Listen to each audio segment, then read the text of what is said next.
In this video, we're going to talk about binomial probabilities. And to start that, the first thing we need to do is talk about what a binomial experiment is, and then we can start talking about probabilities, because the probabilities are going to be based on whether we have a binomial experiment or not. So these are the four criteria we need for something to be a binomial experiment. So the same experiment is repeated a fixed number of times. There are only two possible outcomes, and we'll call them success or failure, but it could be, a red marble and a black marble, or the battery works or the battery doesn't work, okay? Something we'll call success and something we'll call failure. The probability of success for each trial is constant, so it needs to be the same each time. It can't be changing, and the repeated trials are independent. So no matter what happened the last time, that's not going to affect what happens the next time. So let's look at a couple examples and see if we think that this is a binomial experiment. So here's our experiment. A coin is flipped 20 times, and the number of heads is recorded. Okay? Is the same experiment repeated a fixed number of times? Yep, we're flipping a coin 20 times. That's the experiment. The experiment's flipping the coin. There are only two possible outcomes. Yep, heads or tails. We'll decide which one is success. The probability of success for each trial is constant. So if we decide that success is getting a heads, that's constant. It's assuming it's a fair coin. That probability of getting a heads is 1/2. And the repeated trials are independent. What happened on the last coin flip is not going to affect the next one. All right, let's look at another example. A bag contains 8 blue marbles and 3 red marbles. 1 marble is drawn, the color is recorded, and the marble is replaced. It's repeated 10 times. So this is an example of a binomial experiment. Maybe we're trying to get red marbles, okay? So let's call success getting a red marble. So what would be the probability of getting a red marble? Well, if we're just drawing once, we'll do this for my red marble. There's my red marble. The probability of drawing a red marble would be 3/11. So the key here is that the marble's replaced. If the marble wasn't replaced, we wouldn't have independent events. Because if I draw a marble and I don't replace it, then whatever I drew on that first draw is going to affect the probabilities for the second draw. If I replace the marble, then on the second, say this is my first trial, all right, the probability I draw a red is 3/11. Now I replace the marble, so the probability that I draw a red marble on my second draw is still 3/11. If I didn't replace that marble, then I'd have to branch off and I'd have two different probabilities depending for my second draw, depending on what I drew on my first draw. Okay, so for a binomial experiment, we need them to be independent, so this deal of replacement is important. Let's look at one more example. Throughout the entire season, Sarah has a free throw percentage of 80%, meaning she makes 80% of her free throws. In last night's playoff game, she attempted 3 free throws, and the number that she made was recorded. All right, so it's a fixed number of times, 3 free throws. She's either going to make it or miss it. So there's our two possible outcomes. We'll say that success is that she makes it, and we're basing the probability on her probability for the season. And the trials are independent. Now, you could make an argument, some kind of sports psychology argument, that they're not independent. Like, if someone misses the first one, it's going to affect their confidence, and they may be more likely to miss it. But we'll just pretend that they're independent here. We'll assume they're independent, and that what Sarah does on her first free throw is not going to affect her percentage on her second free throw. And I think we could safely do that based on this 80% being a percentage that we have accumulated throughout the entire season. Okay? All right, so now we know what a binomial experiment is. Now let's look at some probabilities. So we're going to use this Sarah example here to explore some probabilities. So here we have our binomial experiment with Sarah. She's shooting her free throws, and we're 80%, 3 attempts. What's the probability that she makes all 3 free throws? That should say makes, or made. Should we do past tense? Let's say this is made. All right. Well, she's taken her 3 shots, right? So she got shot number 1, shot number 2, shot number 3. The probability that she makes shot number 1 is 80%. The probability she makes shot number 2 is 80%. And the probability that she makes the 3rd free throw is also 80%. And since these are independent events, we're just going to multiply these together. So we'll have 80% to the third power, or 0.8 to the third power. And let's see what that comes out to be. 0.8 to the third power is 0.512, or 51.2%. All right. What's the probability that she missed all three free throws? Now, some of you might say, well, let's do 100% minus 51%. That's not going to work, because it's possible she could make one free throw or make 2 out of the 3 free throws. So if we want to look at missing all 3, we need to look at the same kind of technique here. She missed the first one. There's a 20% chance of that. Let's see, she tries the second one. There's a 20% chance she's going to miss that. And the third one, there's a 20% chance she's going to miss that. So we need to figure out what is 0.2 to the third power. Well, 0.2 times 2 times 2 times 2 is 8. And we've got 3 decimal places there. So I think we're safe to assume it's that. Or not assume, calculate.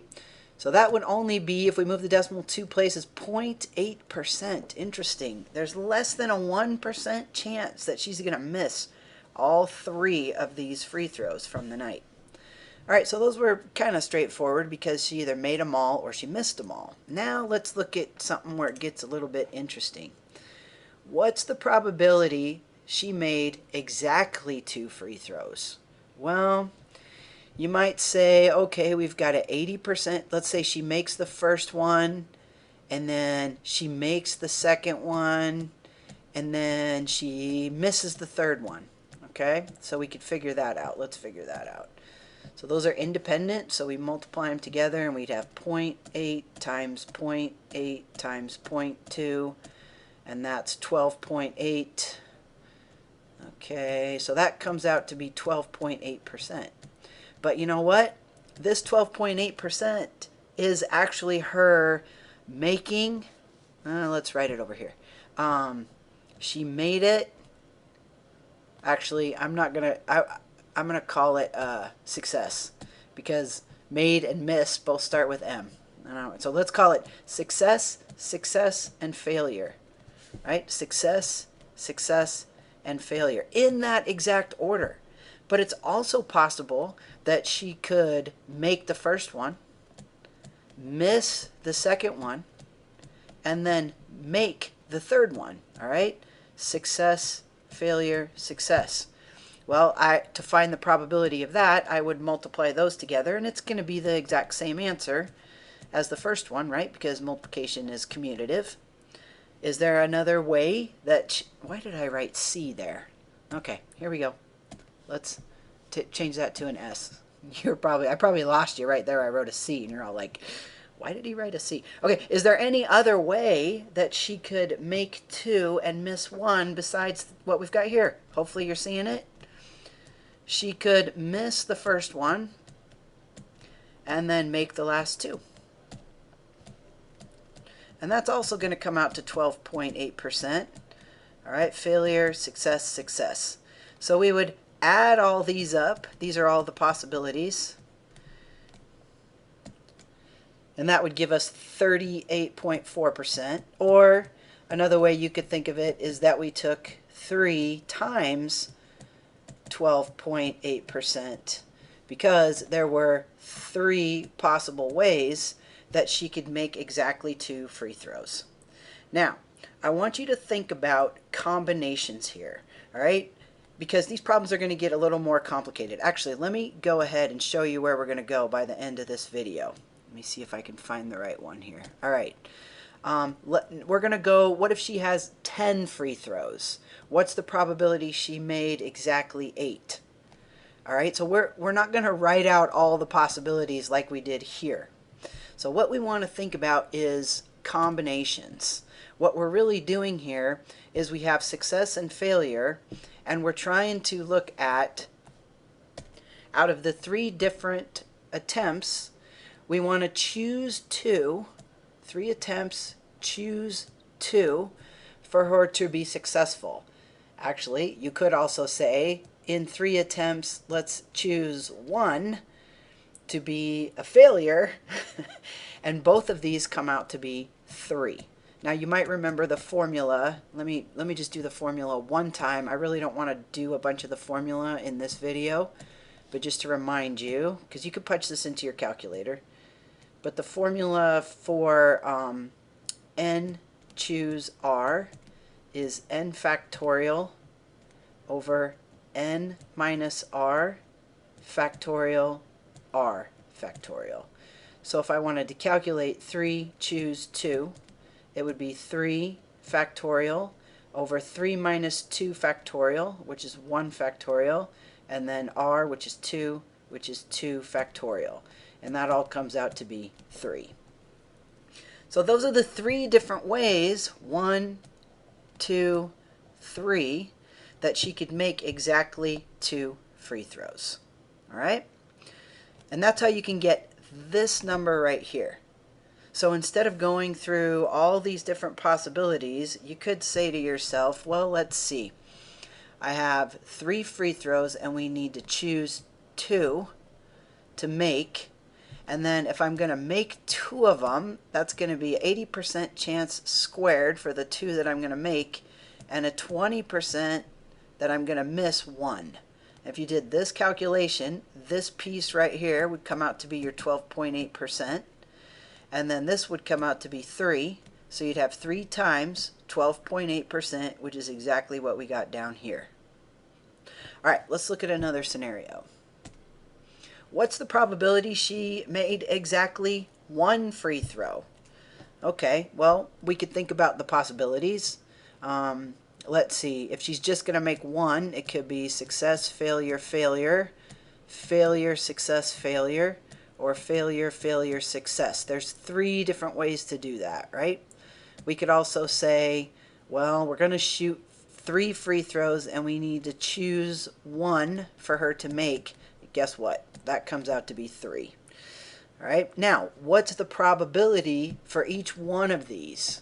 So in each one of these cases here, we have 1 success, so 0.8 to the first power, and we've got 2 failures. So failure, there's a 20% chance of that, and we've got 2 of those. So if I multiply these together, let's see what we get. 0.2 times 0.2 times 0.8 is 0.032, so 3.2%. And there's 3 different ways that that could happen.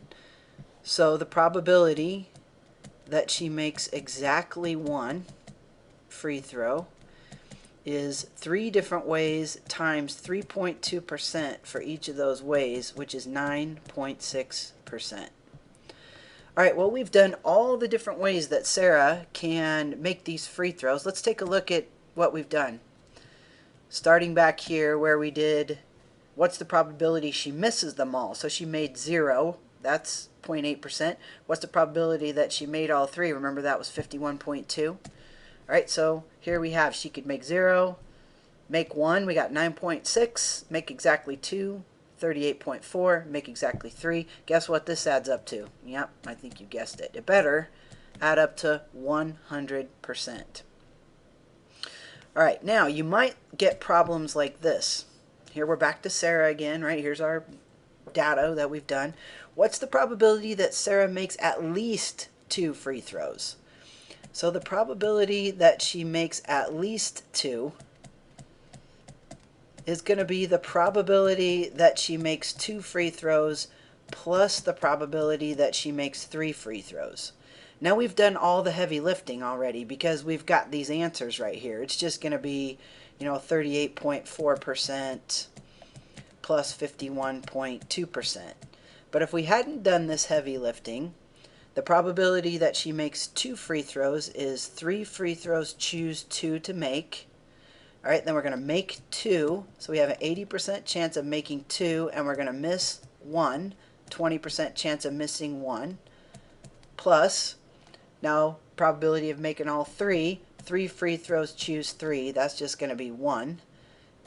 We already know this is 0.8 to the third power, but I'll just follow this pattern for you.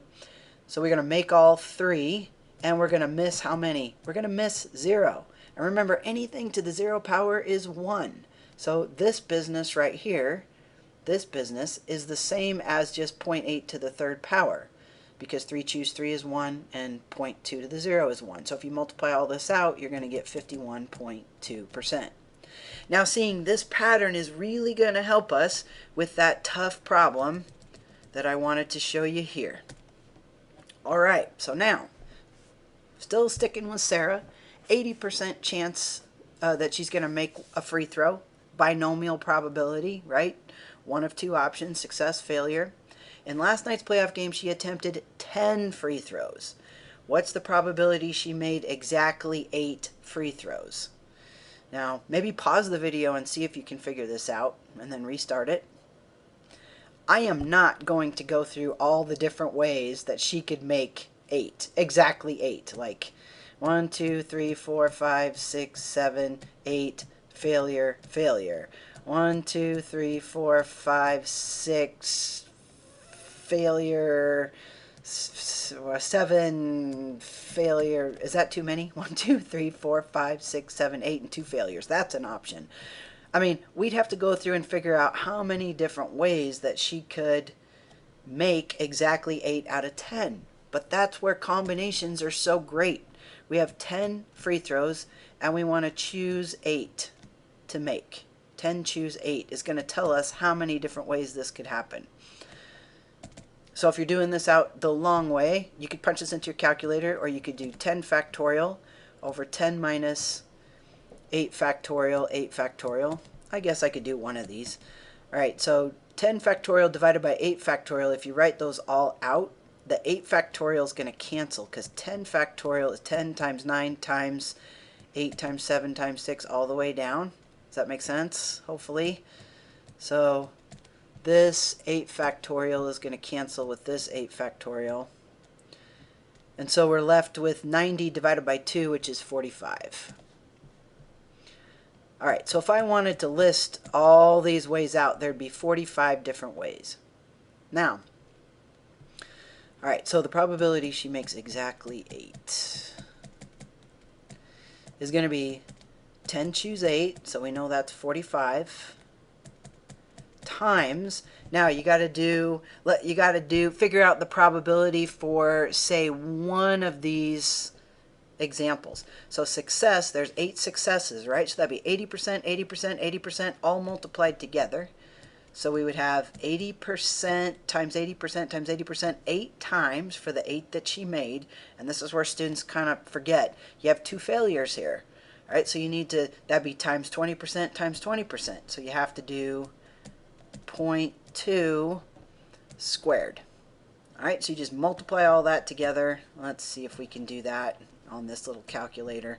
45 times 0.8 to the 8th equals times 0.2 to the 2nd equals, move the decimal over 2 places, we have about 30.2%. Interesting. Now that's only making exactly 8 free throws.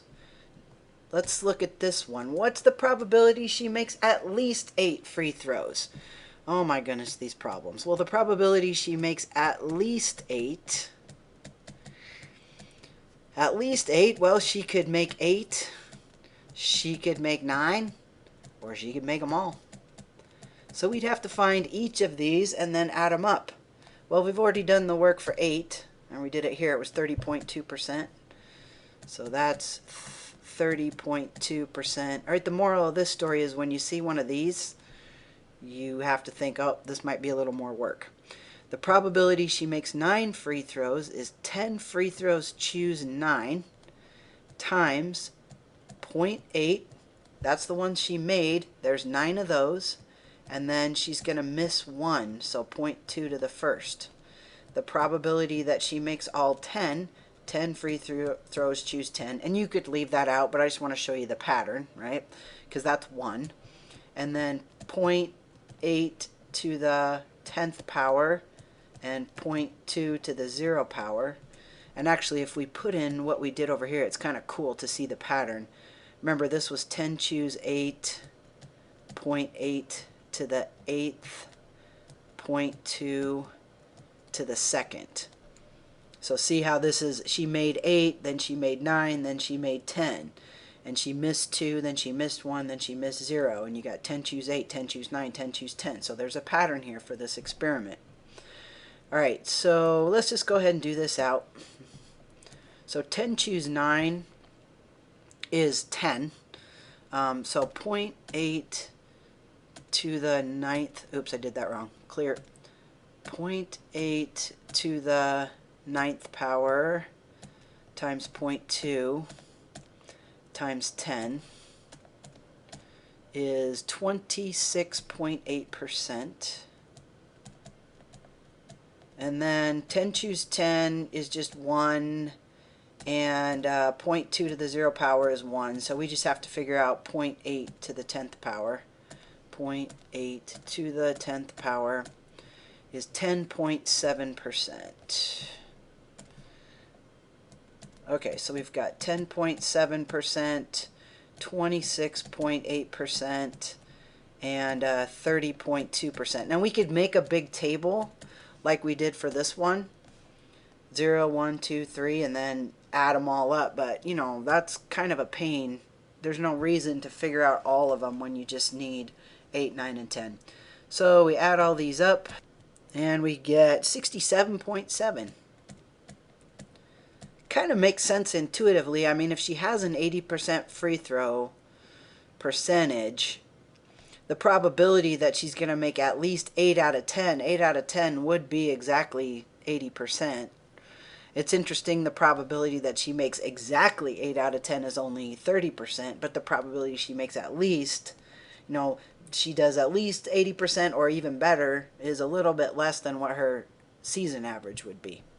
All right, I want to show you one more quick example here to save you some time. This example's quick, but it could save you a lot of time. Still with Sarah, still with 10 free throws. What's the probability she made at least 1? Oh my goodness, you might be looking at this one and thinking, I don't want to do this. The probability she makes at least 1? Do I have to do the probability she makes 1 plus the probability she makes 2, 3, 4, all the way up to the probability she makes 10? No, you don't. Because what do we know? We know that 100% is going to equal the probability she makes 0 plus the probability she makes 1, 2, all the way up to 10. All right, how do we know that? Remember, we looked at that here. The probability she made when she only had 3 free throws, she's either going to make 0, 1, 2, or 3, and if we figure those out, they should add up to 100%. Okay? Same thing with 10, but we don't have that big table. Now, the probability that she makes at least 1 free throw, do you see where it is in the formula? You see it? It's right here. That's the probability that she makes at least 1. So this is kind of cool. So 100% equals the probability that she doesn't make any plus the probability of all this, which is the probability that she makes at least 1. Now, if we want to know the probability she makes at least 1, then all we have to do is take 100% minus the probability that she doesn't make any. And that saves us a lot of work. So the probability that she doesn't make any would mean she misses them all. I'll do the choose thing, all right? So 10 free throws, choose 0. And the ones that she makes are none. The ones that she misses are all of them. 10 choose 0 is 1. 0.8 to the 0 power is also 1. So we're missing them all. So 0.2 to the 10th power. 0.2 to the 10th power. Oh my goodness. That's very small. Okay, so, well, that makes sense. Now we got to do 100% minus this number, or 1 minus this number. So let me go back here and do 1 minus 0.2 to the 10th power. Okay, now to change that to a percent, we could multiply by 100. So it's 99.9999. That's the probability that she makes at least one free throw. I mean, we would expect that, right? She's an 80% free throw shooter. If she shoots 10 free throws, she should make at least one, right? She's got almost nearly 100% chance of making at least one. But anytime you see at least one or at least two, you know, if it was at least two, then you would go back to here. Oh, let me do pink. You do the probability of 3, right? Plus, so all this business here would be the probability of at least 2. So if you wanted to know at least 2, you would do 100% minus the probability of 0 minus the probability of 1, instead of figuring out 3, 4, 5, all the way to 10. Okay, so that's a little hint for you. Hopefully this helped with binomial probabilities. They're kind of cool once you get the hang of them. But first thing you always want to do is make sure that you are dealing with a binomial experiment. It meets these 4 criteria. Then you can use this pattern in order to help you figure out certain number of successes. All right, hope that helped.